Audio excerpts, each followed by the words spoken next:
குடங்கள் எடுத்தேரவிட்டு கூத்தாட வல்ல எம் கோவே மடங்கொள் மதி முகத்தாரை மால் செய்ய வல்ல என் மைந்தா இடந்திட்டு இரண்யன் நெஞ்சை இருபிளவாக முன் கீண்டாய் குடந்தை கிடந்த எம் கோவே குறுகத்தி பூச்சூட்டவாராய்.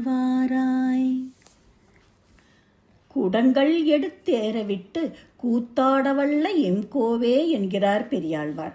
கண்ணா, நீ பல குடங்களை தூக்கி உயர எறிந்து இப்படி குடக்கூத்தை ஆடுவதற்கு சாமர்த்தியமுடைய எம்முடைய தலைவனே, அந்தணர்களுக்கு செல்வம் அதிகமாக இருந்தால் யாகங்கள் பண்ணுவது போல இந்த இடையர்களுக்கு செல்வம் அதிகமானால் செருக்குக்கு ஆடும் கூத்து குடக்கூத்து என்பர். கண்ணனுக்கு இந்த லீலா விபூதியான பூலோகம், நித்திய விபூதியான பரமபதம், இப்படி 2 லோகங்களுக்கும் தலைவனாக இருக்கும் செல்வம் ஐஸ்வர்யமுடையவன் கண்ணன்.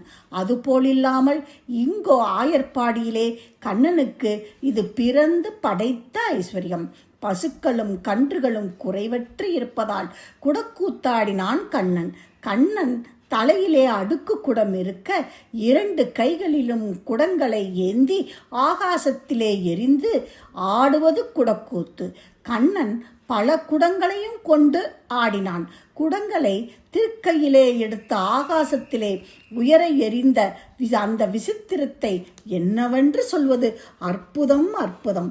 கண்ணனைப் போலே குடக்கூத்தாடுவர் இருந்தாலும் கண்ணன் ஆடின இந்நடனம் ஒருவராலும் நடனமாட முடியாது.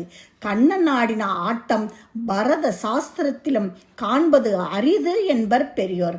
அடுத்து மடங்கொள் மதிமுகத்தாரை மால் செய்யவல்ல என் மைந்தா என்கிறார். மடப்பம் என்கிற குணத்தையுடைய சந்திரன் போலே குளிர்ந்து ஒளிவிடும் முகத்தையுடைய பெண்களை மயக்கவல்ல எனது புத்திரனே என்கிறார். இடந்திட்ட இரணியன் நெஞ்சை இருப்பிளவாக முன்கீண்டாய் வரபலத்தாலே பூன் கட்டியிருக்கிற ஹிரண்யன் மார்பை உன் கரிய நகங்களால் உழைக்க ஊன்றி 2 பிளவாக போம்படியாக முற்காலத்தில் கிழித்தவனே குடந்தை கிடந்த எம் கோவே குறுக்கத்தி பூச்சூட்டவாராய்.